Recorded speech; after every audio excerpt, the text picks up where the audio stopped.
Alors, question tantôt de trafic libre. Là. Dans le temps, on faisait du trafic forcé. Là, tout c'est fermé dans le site, on avait des barrières. Les vaches étaient pris à entendre dans un box pour aller se faire faire. Là. Ça, c'est un autre type de trafic aussi. C'est quasiment dur de savoir où c'est les vaches rentrent. C'est un jeu de barrière, puis c'est pas quasiment un GPS pour se situer là-dedans. Là. Alors, on parlait tantôt de dominant-dominé. Dominant-dominé, quand la dominante est dans un box, là, elle est capable de pousser la petite dominée, puis faire peur, puis qu'elle tourne. C'est souvent qu'un trafic forcé, l'air entend devant le robot, c'est un ring de boxe. Là. Une fois que la vache est dans le ring, là, ou la personne dans le ring, c'est le dominant, la dominante qui va gagner. Alors, on veut éviter ça le plus possible. On retire les barrières. Comme ça, c'est fermé ainsi maintenant, quand trafic libre. Aucune barrière. La vache attend le robot. Si c'est trop long, s'il y a plus que 2-3 vaches qui attendent, elle peut les manger, elle peut les voir, elle peut revenir quand elle veut. Si la petite dominante est en train d'attendre, la dominante elle arrive donner un bon coup de tête, là, elle peut se sauver, elle peut revenir plus tard. C'est ça l'avantage du trafic libre, c'est que les petites dominées, les fraîches velées, ils n'ont pas peur d'aller au robot, parce que si la dominante arrive, ils peuvent se sauver. Là. Ça, c'est le secret. Alors ça, c'est les fermes landinoises et Nancy qui ont passé du trafic forcé au trafic libre. On est monté de 15% de tête par vache. On a baissé moins de vaches amenées au robot. Parce qu'avant, en trafic forcé, les petits dominés, ils ne voulaient pas y aller au robot, il fallait les pousser manuellement. Puis la production des terres de ces vaches-là, ils ont augmenté. Ok, ça c'est ma photo. Circulation des personnes, on parle beaucoup de ça maintenant. Dans une table à robot, il faut être capable de tout faire dans les tables. Alors, je vais y aller en rafale. Alors, ça c'est un professeur qui a fait une table libre, qui n'a pas pensé comment il inséminer ses vaches. Là. Fait que tous les petits détails qu'il faut penser quand on construit l'étable. Alors, je dis tantôt, ça c'est le plan d'une étable, 750 000 $ pour une étable. Ça c'est simple. 3 rangées de logettes, le fumier, l'air de traitement, je vais en parler après, c'est très très important parce qu'on ne traite pas de vaches dans le robot, traitement de dynamite ou peu importe quoi. Fait qu'on fait des pattes, on fait une caillette, on fait une opération, on fait ça là-dedans ici. Là. Le bain de pied obligatoire dans l'étable, 60 logettes, l'arrière robot. C'est là qu'on sépare les vaches, comme chez James Allen, chez Patrick. Là. En arrière du robot, les logettes, des fraîches vélées, des vaches inséminées, des vaches à faire les pattes. C'est là qu'on fait la régie. C'est ici que ça se passe. Les vaches en santé sont là, les vaches à travailler dessus sont en arrière du robot. Là. Alors, projet concept de 60 robots aux États-Unis. C'est pas encore construit, mais ils travaillent là-dessus. Là. On prend le concept de 60 robots, là, puis on zoome dessus, là, ça revient au même qu'un plan de 1 robot. Là. Ici, on a 6 robots d'un côté, 6 robots de l'autre côté. Les robots séparent les vaches en arrière ici, dans la zone de sélection, puis c'est là qu'on travaille, la zone de gestion. Là. Si on zoome ça en 3 dimensions, là, quand les grosses fermes, ils veulent séparer les vaches, puis c'est en arrière qu'ils vont faire leur gestion. Ils n'ont pas à courir dans les troupeaux pour chercher les vaches malades. Là. Ça, la vache, tu peux la diriger direct à partir. Oui. Le robot peut faire des séparations automatiques, c'est-à-dire elle baisse en l'air, elle baisse en rumination, elle est en chaleur. Ou on peut dire, on peut regarder nos rapports, dire elle file pas, je la sépare. Okay. C'est possible. Qu'est-ce que vous voyez sur la photo ici? Il y a des animaux d'un carcan qui pas à c'est ça, exact. Là, c'est une ferme Manitoba, Bentley Hosting, c'est 20 éleveurs, 4 robots. Là. Ça, c'est son box de fraîches gelées. Les vaches, ils lichent la mangeoire, là, puis il n'y a plus de bouffe, puis ils vont essayer de la bouffer au-dessus, puis ils vont pas là. Et souvent, on entend le monde se dire ah, avec les carcans, les vaches consomment moins, mais c'est pas vrai du tout. Là. Alors, au contraire, les vaches, c'est mieux manger des carcans, parce qu'il n'y a pas de compétition. Là. Le dominant ne peut pas arriver, puis nettoyer la mangeoire. Les carcans, on va en installer de plus en plus. Dans l'Ouest canadien, aux États-Unis, pratiquement tout le monde en met. Au Québec, on avait une réticence là-dessus, mais on n'en vend pas, mais on pousse beaucoup pour les carcans. On a fait le calcul, là, en 3 ans, le vétérinaire des carcans s'est repayé. Juste pour attraper le vétérinaire quand il fouille des vaches. Fait des vermifuges, fait des vaccins, vous voulez tailler les queues, vous voulez les pics, etc. Là, les carcans, c'est un gros avantage. Gros avantage. Alors, dans la dimension de carcan, il y a plusieurs modèles. Il faut faire attention de prendre des carcans assez larges, là, avec le fournisseur. Le jet en arrière du robot, je parlais tantôt des fraîches vélées. Il y en a qui mettent des logettes, d'autres qui mettent des airs paillés. Les fraîches vélées, c'est vraiment au choix du producteur. On en voit beaucoup maintenant qui vont faire des airs paillés comme ça. Alors ici, on a les robots, la canne à sabot travaille dessus. Ça, c'est un maître éleveur en Ontario, 2 fois un maître éleveur qu'un robot. Là. Puis, en arrière du robot, il y a des vaches haut génétiques. C'est haute valeur. Alors, le box de vélage, on veut que les vaches vaillent lousses, 120 pieds carrés par vache. Accès facile pour nettoyer en ligne droite. Ça, c'est une ferme de 3 robots en Ontario. Les fraîches vélées sont ici. Ils peuvent se faire en robot, puis ils retournent ici. Puis nos systèmes maintenant, nos plans d'étable, c'est aucun système alternatif, aucun pipeline, tout au robot. La vache elle rentre au robot, elle arrive, elle sort du robot.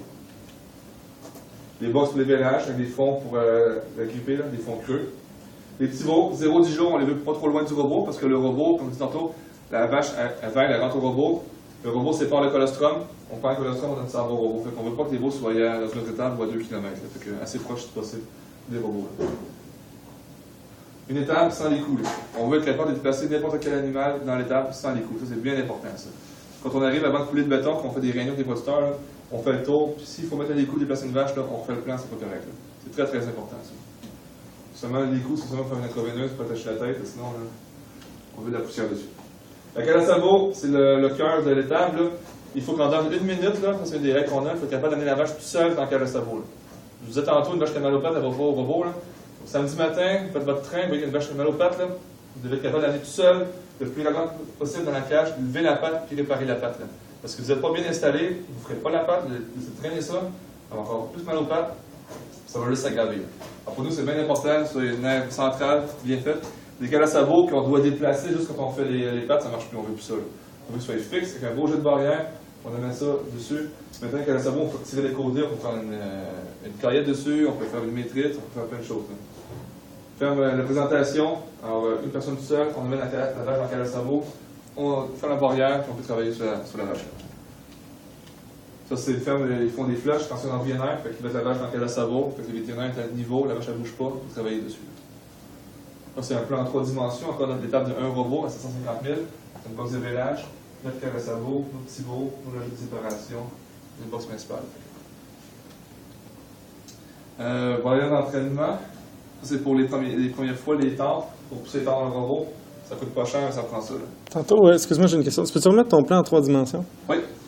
Ouais, tantôt, tu parlais qu'il fallait prévoir pour l'avenir au cas où les cotes tombent pour prendre l'expansion, mais si tu bâtis ça avec quelque chose du genre, là... Le deuxième robot, ça en est sur le côté ici. Là. OK. C'est ça, là, on rallonge par là-bas. Là. OK. Ouais. Je vais aller en rafale. Ça, c'est notre concept. Maintenant, avant de rentrer en angle, là, maintenant, on rentre en ligne droite. C'est un peu vite, là, mais juste pour montrer qu'il y a plusieurs options. Là, on peut séparer les vaches. On peut faire des... Quand on sort du robot, on peut avoir plusieurs séparations pour avoir la vache au pâturage. On a maintenant du monde qui veut la génétique, qui veulent avoir un box pour les vaches pour génétique. On va les séparer dans leur box respectif à la sortie du robot. Là. Les vaches à cheval, des fois, il faut prévoir les attacher quand elles sont trop folles. Je vais y aller avec les passages d'hommes, ça entend partout. C'est pas ça qu'il n'y a pas passage sur le passage d'hommes. Fait que je dis bouge pas, on prend la photo. Ventilation des vaches, des étables. Maintenant, on a de plus en plus de ventilation tunnel ou transversale pour avoir le moins de murets de béton possible pour justement l'air plus passer facilement au niveau des vaches. Là.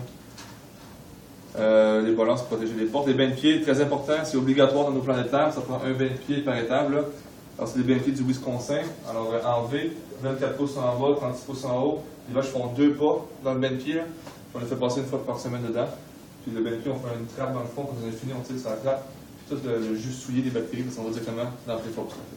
Et ça, c'est obligatoire, vous n'en sauverez pas, c'est une fois par semaine. Sulfate de cuivre, formalide, peu importe le produit, mais il faut prévenir les pattes.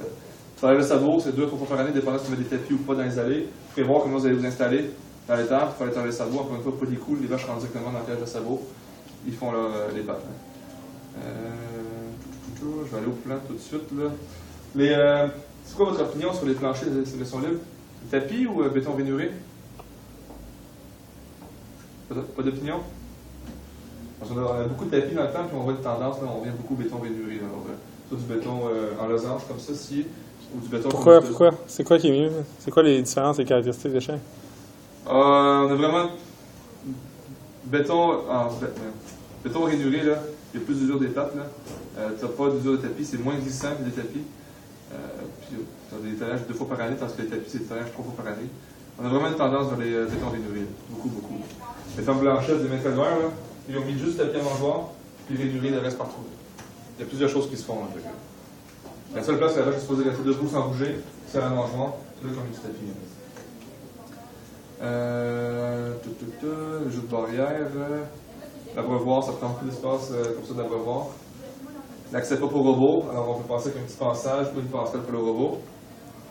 Les marches, la lumière, on veut avoir 200 luxes de lumière partout les tables. Tu vois, si on a la cage à sabot, on veut 300 luxes de lumière. C'est qu'on fait des chirurgies ou du travail plus minutieux. Les dimensions des logettes creuses. Alors, on voit de plus en plus des logettes creuses dans les étables. La logette creuse, c'est soit du. Ça, c'est de la RIP. Ça, c'est du fumier recyclé. Ça, c'est du sable, un métal vert. Ça, c'est la litière chauffeur. On voit vraiment une tendance, on retourne avec les logettes creuses. Là. Les logettes creuses, c'est là qu'on voit le plus de vaches avec mettre la queue sous la vache quand ils se couchent. Là. Les queues sont plus propres, les vaches sont plus propres.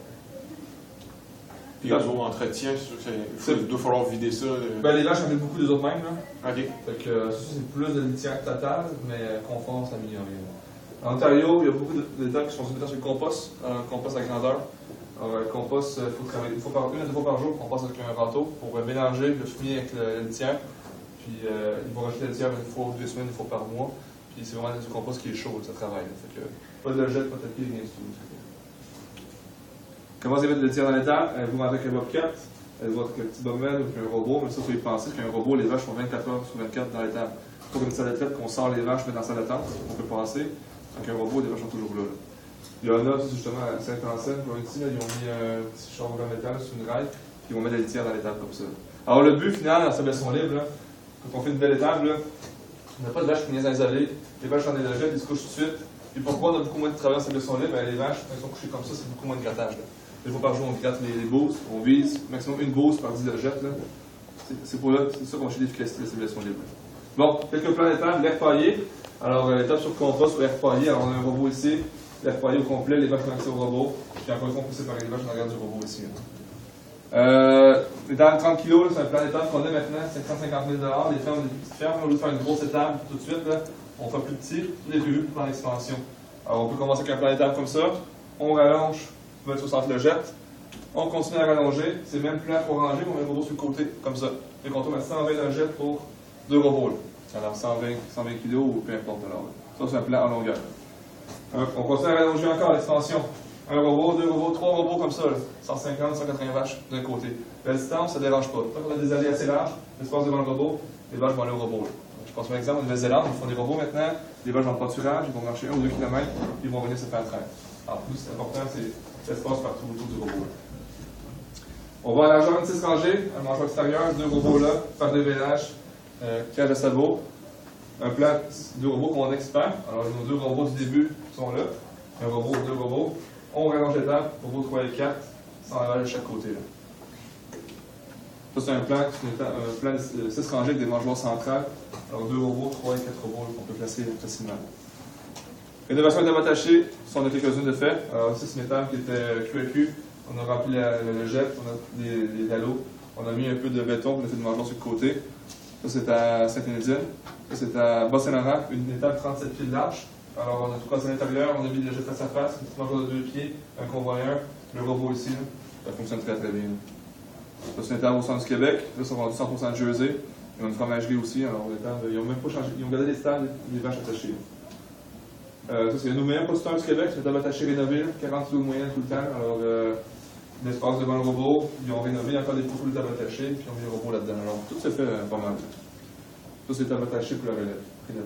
Alors, pour finir, quand vous faites un plan d'étable, les questions qu'il faut vous poser. Où sont les fraîches vélées, ont-ils accès à une air paillée? Parce que des bad luck, ils vont avoir pas avec des robots, des fièvres du lait ou des paralysés. Les vaches de réforme, comment vous allez sortir de l'étable? Encore une fois, pas des coups. Là. On sort une vache à l'encan, direct dans le troc. Alors, les cerveaux, comment il va s'organiser? Il y a un plan d'attente pour chaque robot. Et tu dépasses la job, pour prendre l'expansion, très important. Après ça, avec vos intervenants, les tests de gestation, comment est-ce qu'ils vont être faits? Pour en parler de votre vétérinaire qui va faire un plan d'étable. Doit-il des logettes, des carcans, en arrière du robot? L'inséminateur, est-ce que vous l'inséminez vous autres mêmes? L'inséminateur, quand il vient, il veut le soigner dans un parc, juste pour la vache en chaleur. Une vache qui est trop en chaleur, qui est folle, il faut qu'elle va la mettre dans un coin. Comment vont être traitées les pattes de vache? Une vache qui a mal aux pattes, on est capable de la mettre dans le cadre de sabot tout seul. Les vaches, ils vont être taillées. On peut aussi déménager une vache tout seul, c'est bien important. Alors, si on a un jeu de barrière qu'on peut la mettre facilement. Puis, à la fin de tout, là, quand on fait un plan d'étable, c'est est-ce qu'on peut travailler tout seul dans le plan d'étable. Ça, c'est vraiment important. S'il faut qu'il fasse 2 personnes pour amener des vaches à quelque part, le plan qui a le sabot, ben, le plan n'est pas bon. Un plan qui n'a pas été déchiré 2 fois, c'est pas un bon plan. Puis, il faut en faire des plans. C'est ça. Sans rappel, je m'excuse, mais c'est de faire ça le plus possible. Y a-t-il des questions sur les plans d'étable?